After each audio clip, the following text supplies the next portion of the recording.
이번에 같이 할 내용은 과제와 성적입니다. 사실 이 기능은 하면서 구글 클래스룸과 정말 똑같다고 느꼈습니다. 처음 해보신 분은 어려울 수도 있지만 구글 클래스룸을 해보신 분이라면 아마 쉬울 것이라 생각합니다. 지금까지 저는 앞에 있는 메뉴들에 대해 하나씩 살펴보았습니다.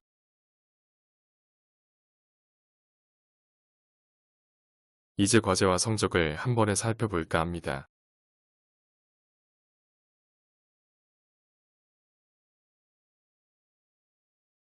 과제에 처음 들어가면 다음과 같은 화면입니다.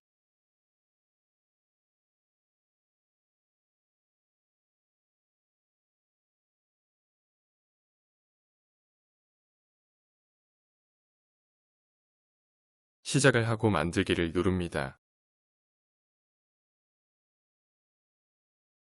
새 과제의 다양한 내용들을 기입합니다.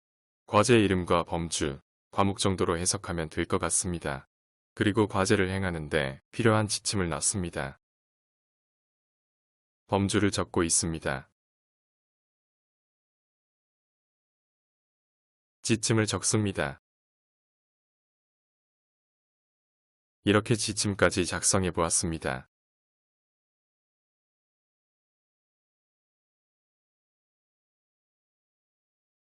이런 부분들이 구글 클래스룸과 거의 흡사합니다.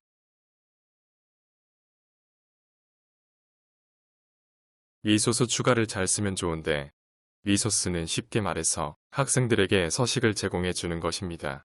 PPT, 워드, 엑셀 등등 파일 서식을 제공해 주고 사본을 받아서 제출하는 형태입니다.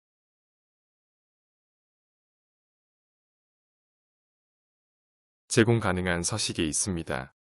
서식을 만들어서 제공하셔도 되고 학생들에게 형식만 지정해 주시고 자유롭게 형태를 만들어가게 하셔도 될 것 같습니다.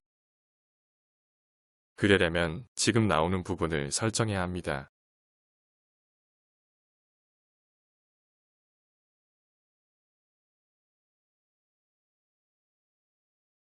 학생이 자신의 복사본을 편집하게 하면 복사본을 받아서 편집하게 되면 편집을 못하면 볼 수만 있게 됩니다.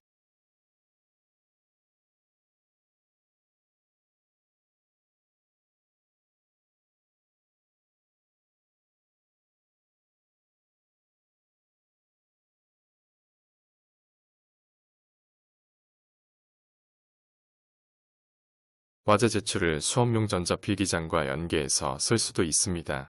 과제 제출을 수업용 전자필기장 원하는 페이지에 받아서 쓸 수도 있습니다.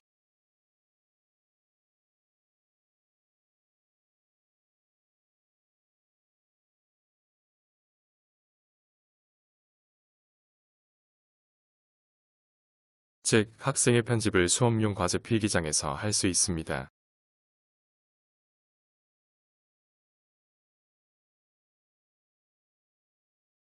추가가 된 것을 확인할 수 있습니다.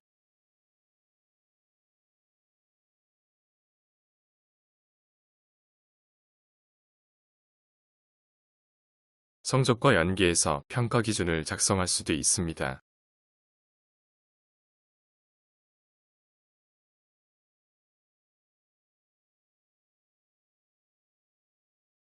이렇게 평가 항목과 평가 기준을 세분화해서 제공할 수 있습니다. 평가 기준은 하나가 아니라 다양하게 추가할 수 있습니다.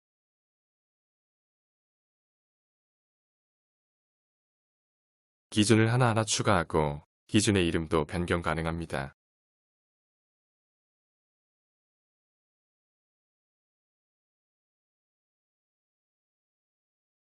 할당 대상과 날짜를 지정해서 게시를 합니다. 게시 날짜는 예약도 가능하고 마감일자도 지정 가능합니다.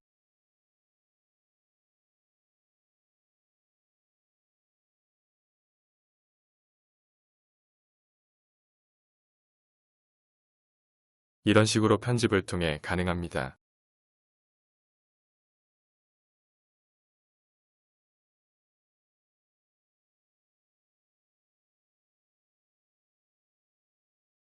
이렇게 하고 게시를 하면 과제가 나오게 됩니다.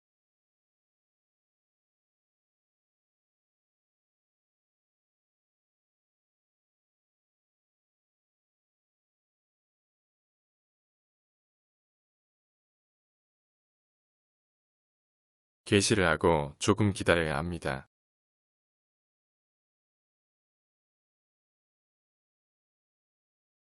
바로 나오진 않겠죠.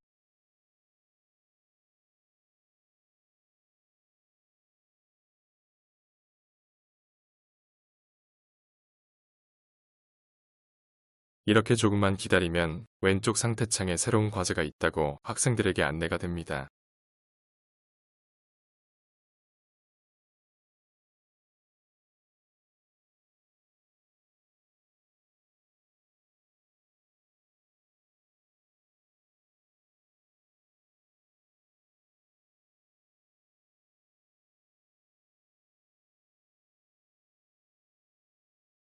과제의 성취 수준은 한 번에 확인 가능합니다. 이런 부분도 구글 클래스룸과 거의 흡사하다고 할 수 있습니다.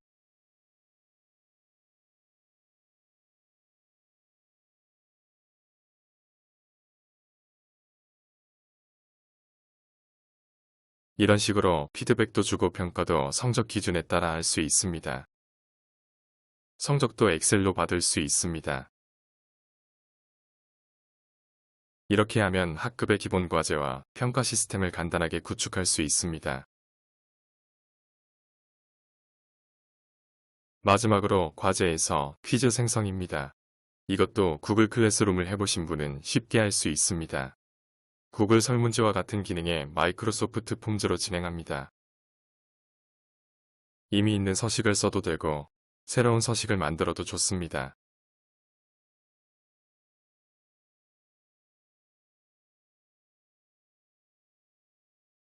이 세 양식, 세 퀴즈를 사용합니다.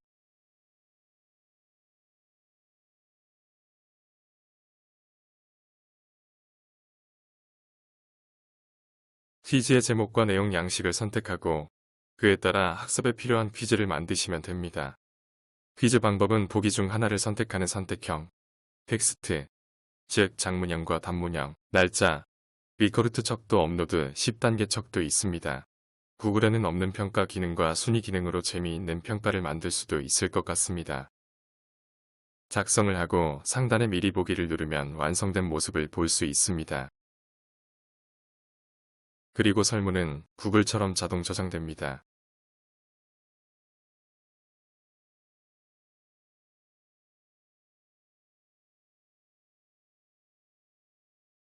퀴즈 같은 경우 답 설정이 필수겠죠.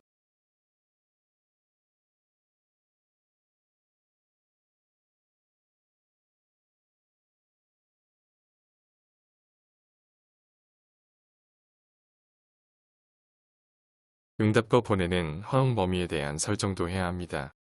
링크를 가진 모든 사람이 할지, 초기 내부만 할지도 정해야 합니다.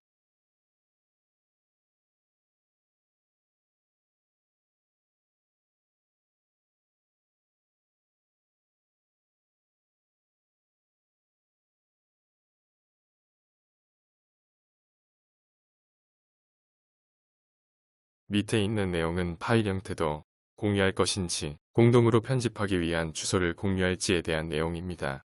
설문지나 퀴즈를 같이 편집할 일이 있으면 활용 가능할 것 같습니다.